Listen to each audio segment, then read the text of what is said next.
I just have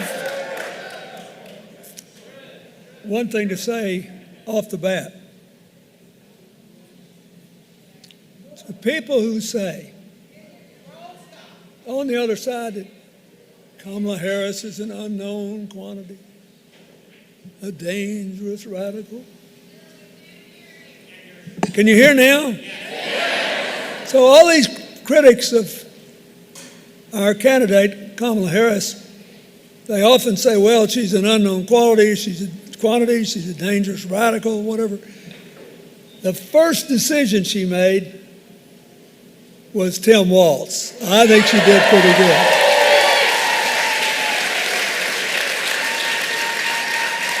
It says a lot about what kind of president she'll be. First decision Donald Trump made was J.D. Vance.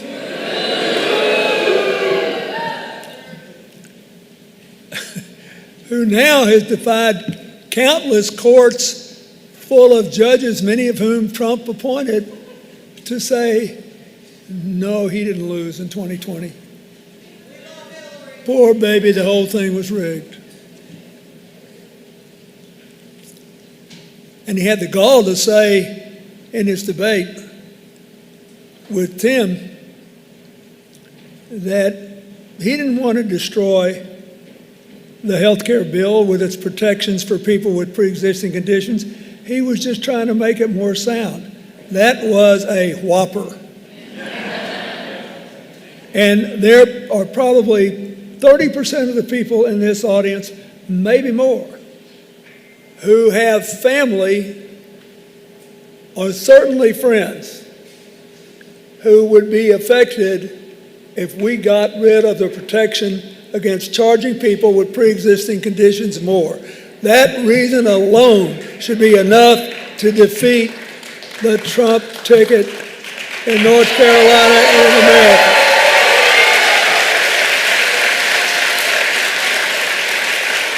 So, I really like Tim Walz. He spent his whole life serving his community and our country. He's made a positive difference in every role he's ever played. He left a rewarding career as a teacher and a coach, but he didn't leave his roots behind. He told me that his old football team just won against its arch rival, and he went home and checked on it in the middle of this election. He was in the National Guard for 24 years. He represented a rural congressional district that had elected only one other Democrat in more than a century. They trusted him. And after he flipped it blue, he proved that you can compromise without compromising your values to make the system work again. He worked across the aisle on the Farm Bill and veterans issues.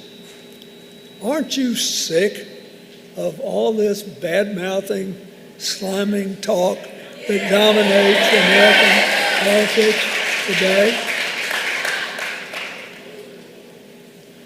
He proves it doesn't have to be this way. Look at his record as governor. He's done unbelievable things for working families, especially for those that have children. He's given the biggest tax cuts in Minnesota history, paid leave, free school meals.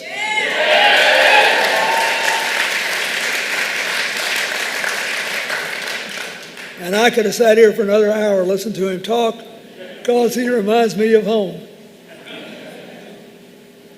Let's cut to the tape. Chase. I don't know how many more elections I'll be involved with, and I'm too old to gild the lily. Heck, I'm only 2 months younger than Donald Trump.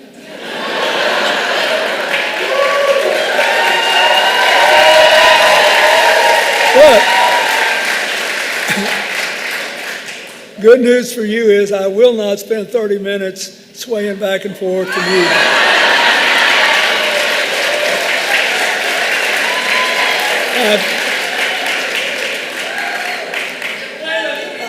I've played enough music, I will not clap off beat. Nor will I pretend to be a conductor. Because we got a race to win. And we have to win it. I've been doing this a long, long time, and I can honestly say that this time I am not here running for anything anymore except for my grandchildren's future. Now, you just heard what Tim Walz said. So think about this when I describe what the decision is before North Carolina and the country. A presidential election is just a great job interview for the most important job in the world. And since you do the hiring, you have to decide what the criteria for the job are. And in effect, the American people make that decision every presidential election over and over and over. So how do you decide? What questions will you ask? Here are the questions that I hope you'll ask. Which candidate will take us forward? Which will take us backward? Which will give our children a brighter future or a darker, more uncertain one? Which will make us more united? And which will relish in every new division? Which will make us all feel heard and seen, regardless of who we vote for?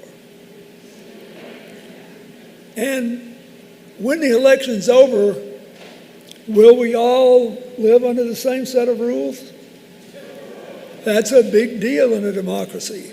It's not just about who gets the most votes. It's what rules do you play by when it's over. He's got a Supreme Court that virtually said, once you get to be president, you can just make up the rules. And he keeps talking about how he wants to get even and may have to call out the military on our own people. The danger within. I suppose that includes me. And I mean, basically, he's asserted the right to go after anybody that he thinks, in his wisdom, is a threat, right? You sign the oath says you promise to preserve, protect, and defend the Constitution against all enemies, foreign and domestic. And he said, I think I'll start with domestic. Bring me the Army. Now, I used to like President Clinton. I once said only he and Ronald Reagan were the great presidents since World War II. But I've had a change of heart, and I think he needs to go away for a long time. And I'm not going to execute him, although I could, under the Supreme Court's ruling. But I think I'll just send him to the Colorado Supermax for the rest of his life. So I've already got a petition ready. I want him to transfer me to Guantanamo. Because when you're 78, you're a lot more worried about it being too cold than being too hot.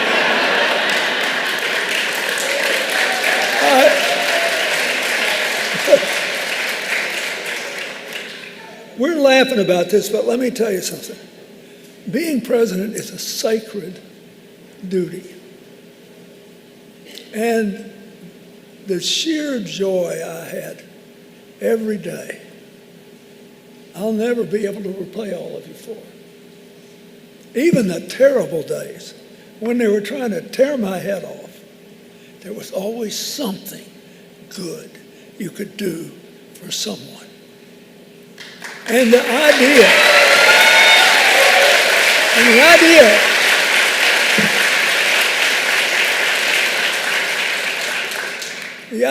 that we should give in to grievance and resentment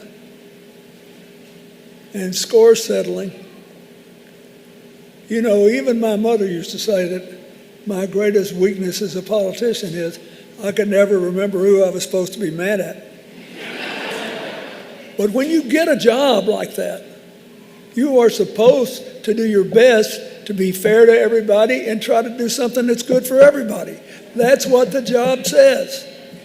That's what the Constitution says. That's what you mean, I think, by forming a more perfect union. It doesn't say, we the people of the United States, in order to take up sides and bash the living hell out of the other side and tear them to pieces. It says, we are supposed to form a more perfect union. And I can tell you, and I know both the candidates pretty well, I think Kamala Harris is the only candidate in this race who has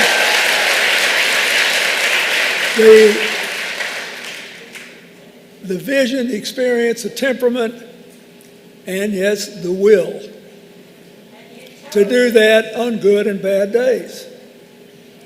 One of the things I find most interesting about Donald Trump, which has surprised me as someone who's known him over the years, during times when we had a perfectly cordial relationship and he was nice to me until he decided Hillary should be locked up for her email practices, which his own State Department later said, remember that was the biggest issue when she ran. His own State Department later said she sent out exactly 0 confidential emails and received exactly 0. And somehow he was able to make that the biggest issue in 2016. But anyway, he now makes us all listen to his personal grievances and these kind of crazy conspiracy theories. And his buddy Congresswoman Green the other day said that the deep state had now perfected the ability to direct tornadoes and hurricanes, remember? So that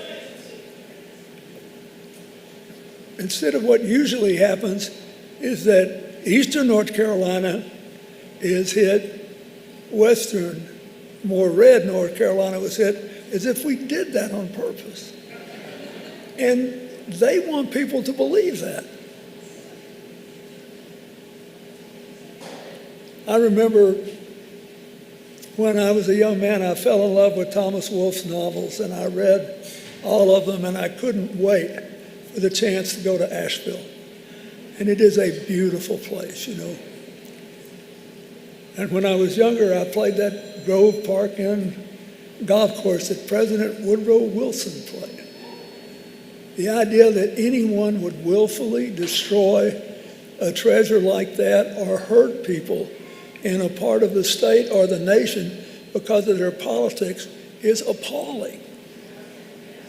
But I am sure now there are people who believe it. What happened? We lost our local newspapers, we lost our locally owned radio stations, and everything was supplanted by the most extreme social media sites and our friends on Fox News. By the way, she did a good job with Brett Baird, didn't she?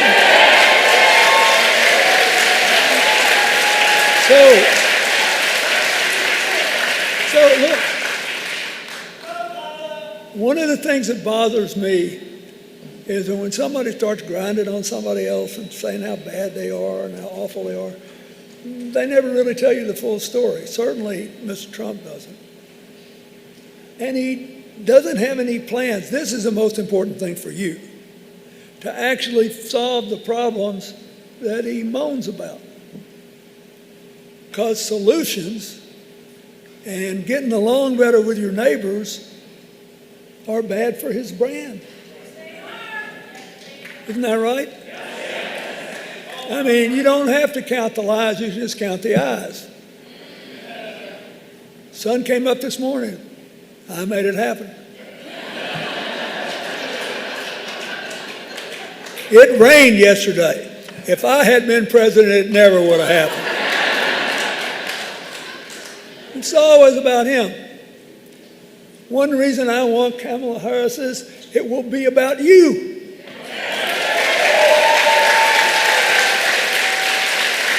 Number two, Kamala Harris wants to go forward, not backward. She doesn't want to waste any time talking about all this stuff that we can get a lot of laughs about. Look at inflation, the economy. I know a little something about this. I did have that job for 8 years, and we had the longest peacetime expansion in history. We had the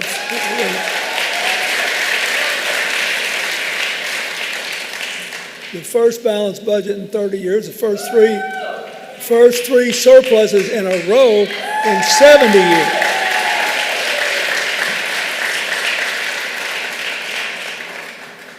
I was pretty tight with the dollar. We paid $600 billion down on the national debt. But you got to know when to invest, when to save, and you can't pretend that all spending is the same. If you look at the candidates' plans, the Trump plan is more than twice as expensive as the Harris plan, and it will help way less than half the people that the Harris-Walz plan will help, because their plan goes mostly to help already wealthy people and big corporations who both don't need it and won't necessarily invest it in what does work, which is growing the middle class and giving poor folks a chance to work their way into it. So why aren't we voting for the Democrats? Well, a lot of people say, well, there's been too much inflation. That's right. When COVID happened and the economy of the world shut down, it broke the supply chains. And when the supply chains are broken, then the demand for goods for a while is much higher than the available supply. When the demand's here and the supply's here, the price forces a raise. It happened everywhere in the world. Now what happened? The administration, President Biden and all of his economic team and Vice President Harris, they've been trying to get the inflation rate down, and it's been going down for 3 years, and finally the Federal Reserve has lowered interest rates, which is going to drive it down more. So there's still some residual inflation that we all have questions about, especially in food prices and fuel prices. Now, here's how that works. If you look at the grocery business nationwide, there are still quite a large number of independent grocery stores, especially in smaller places, but they have to buy from a relatively limited number of suppliers. And then there's the problem of concentration in larger places of huge grocery stores with massive numbers of customers having a big share of the market. They often have what sounds like a low profit margin, 3 or 4%. But if you've got millions of customers, you can make a ton of money with that kind of profit margin. And the difference of 1% might be enormous, and all the burden of that 1% might come off people buying meager groceries every week to stay alive. That's why most states have anti-price gouging laws. But we always left it to the states before. And the grocery business has been changing before our very eyes and getting more and more concentrated. And that's why Kamala Harris became the first presidential candidate ever to say we need a national price gouging law. And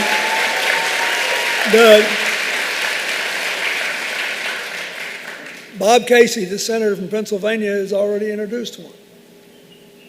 You have them in blue states and red. We might be able to get a big bipartisan vote for this.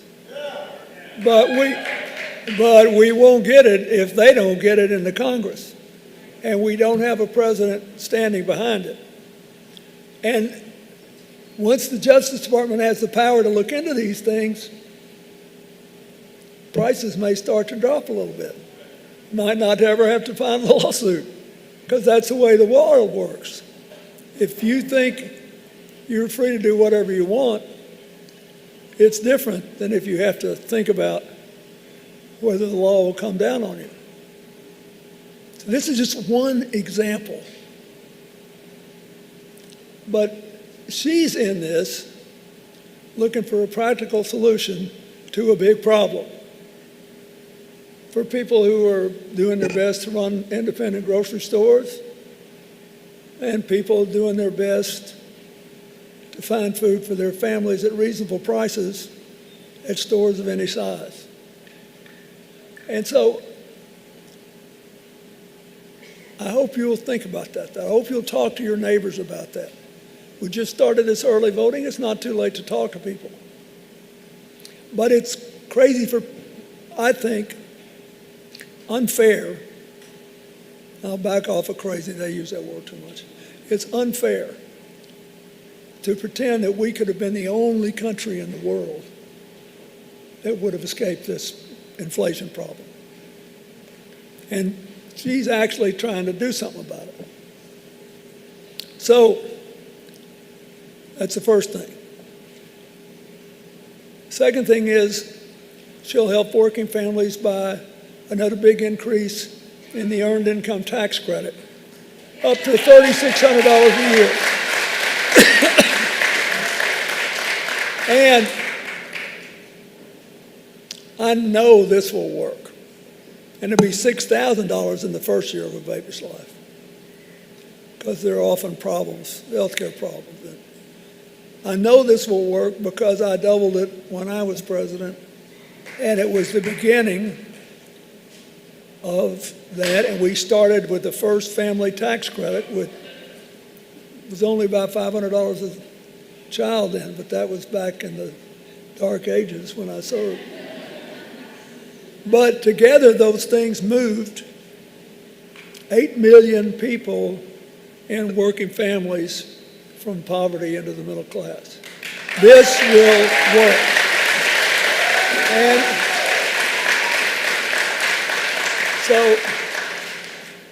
And since we started on this road, child poverty has gone down almost 60%. And if we enact what Kamala Harris and Tim Walz want to do, it'll be cut in half again. So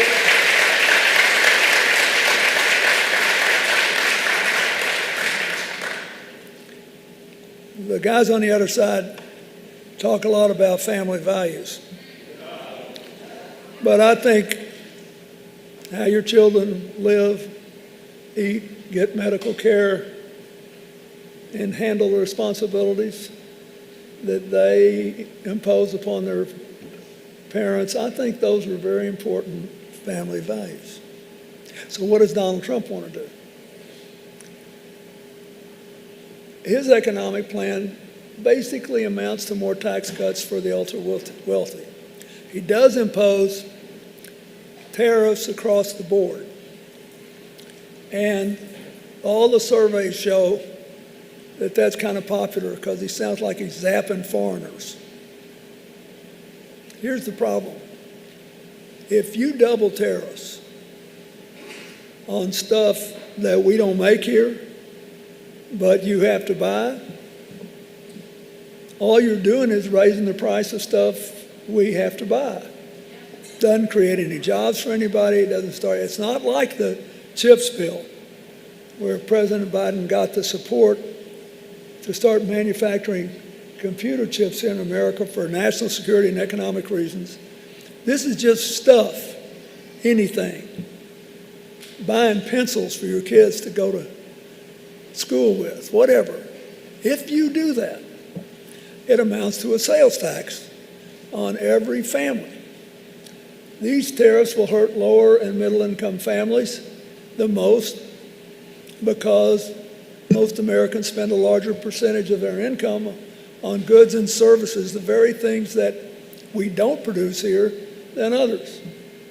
So the economists say Trump's would cost middle-class families about $4,000 a year.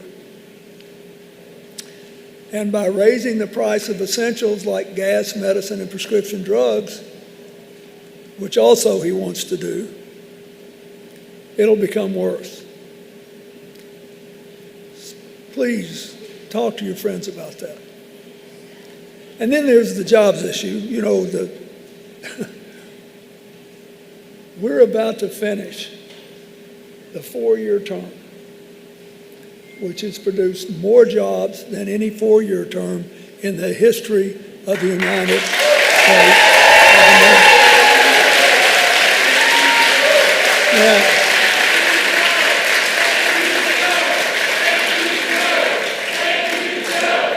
and it's kind of rich hearing Trump talk about how bad the economy is under Biden when he's the only president to lose more jobs than were created since the Great Depression. Now, he will complain that's not fair because look at what I had to go through with COVID. But he inherited a booming economy and had the great good luck that most voters didn't feel it yet, because there's often about a 3-year lag between when something good or bad happens and when people feel it. But already before COVID happened, the job growth under Trump was down from President Obama's last 2 years. So he wants you to believe, like I said before, this is about a whole different world started when I took office, and boom, everything got great. When in fact, the job growth was going down. So Democrats do know how to create jobs. Since the end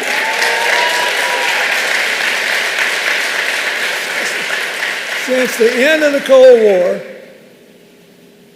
about 51 million new jobs have been created by the private sector, 50 million under the Democrats. Now, if Tim Walz were still out here, he would tell you if you're ahead 50-1, you're winning. So if you vote for Tim Walz and Kamala Harris, well, they'll run up the score even more. And so it's the same thing with health care. As I said, the Republicans, with Donald Trump's support, both before and during the time he was president, voted 60 times to repeal the Affordable Care Act. Now he says he still wants to repeal it, but he will replace it with concepts of a plan. Meanwhile, you got to pay the health care bills. I mean, if I came to you with concepts of a plan, you'd tell me to take a hike. Concepts of a plan mean you're going to lose the protections for pre-existing conditions. You're going to lose much of the freedoms that we have and the options we have, and I don't care what they say, they are coming after the right to choose if they win. So, what's going to happen? The limits on insulin pricing will be gone. The $2,000 limit a year for seniors will be gone. Harris and Walz want to get rid of the age limit and bring those limits down to other people. We know that a lot of these people are selling medicine for astronomically more than it costs them to make it. So, if you want to spend more for less, pay more for prescription drugs, take the safety net away, create a more calamitous world for you and your family, you got a good choice there. Trump is waiting for you. Now look, Don't take all this from me. Oh, he's just being so partisan. Look at his own vice president, members of his cabinet, prominent Republican members of Congress, military leaders, well over 100 people who were in his own administration who will not endorse him because they say Kamala Harris will honor the Constitution and give us a good normal life and build on our strengths, and he will not. So,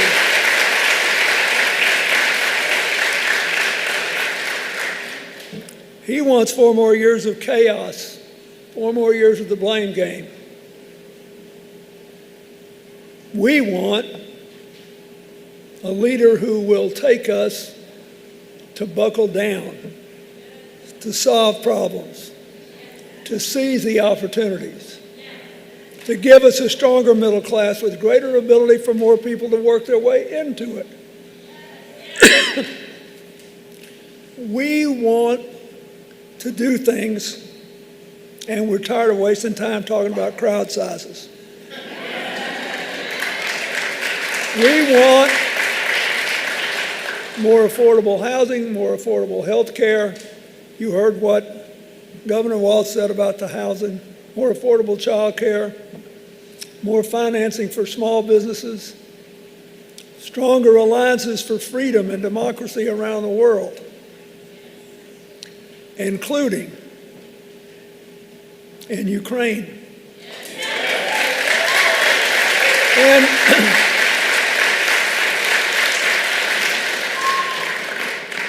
we want peace in the Middle East that secures Israel's future and gives the Palestinians a right to a homeland. Now, that's what we want. We want to lead but through cooperation, and we're not too interested in hearing about the great late Hannibal Lecter or the very real wishes of President Putin and the president of North Korea. Folks, it's dangerous.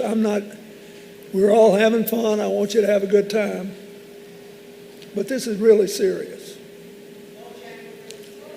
Here's what I know. For 250 years now, we have always been divided. Benjamin Franklin's only son was the royal governor of New Jersey and was never reconciled with his father. You can't get over every conflict, but we got a constitution which specified how they were all going to be handled. And basically could be subtitled, "Let's Make a Deal." Majority rule, minority rights, individual rights, the rule of law, and all of us living under the same rules. Somehow, we've kept hope alive.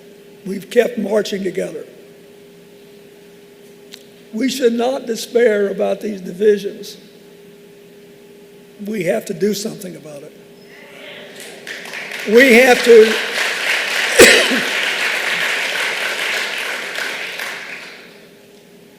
that's the chance we've got again now. We ought to reach out a hand to our neighbors, those that agree with us and those who don't. But we should realize that more than ever before in my lifetime, the fundamental protections of the economy, of the Constitution, majority rule, minority rights, individual rights, the rule of law, same set of rules applying to everybody. Those things are in great danger. And I'm telling you, I think it is an enormous opportunity that we've been given to elect Kamala Harris. I think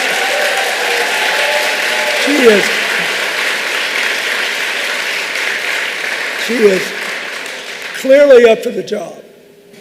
Tim Walz is clearly up to the job. They will bring us together and move us forward. Will everything be perfect overnight? Will everything be hunky-dory? Will you agree with everything they do? No. This is the real world. But you seldom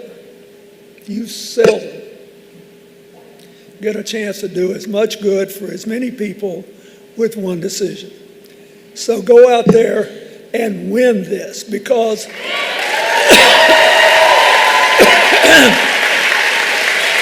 your country needs you.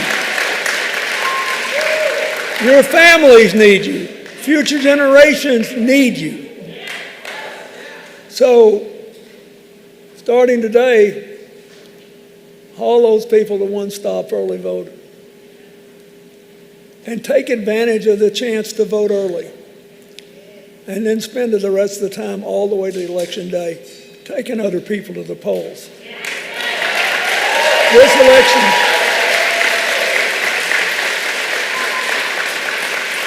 a lot of people need a plan to vote. They need help voting. We have so much hay in the barn. There is not another country on the face of this earth that is better positioned for the next 20 years than the United States. Not one. But we've been through so much turmoil, so much trouble. We've still got some people with PTSD from COVID. This has been tough on people. You've got to take a deep breath and push this thing over the finish line. I'm telling you, you can do it. So, thank you. On behalf of my grandchildren and yours, if you have them, there's a lot on the line.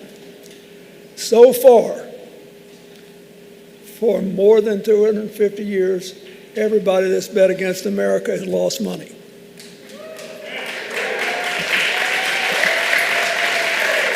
Do not. Don't let them down. Don't let the future down. Don't let the kids down. Don't let the prospect that we actually might learn to live together and learn from each other and have fun again with our differences instead of killing each other over it. You can do it. And I think you will. Bless you.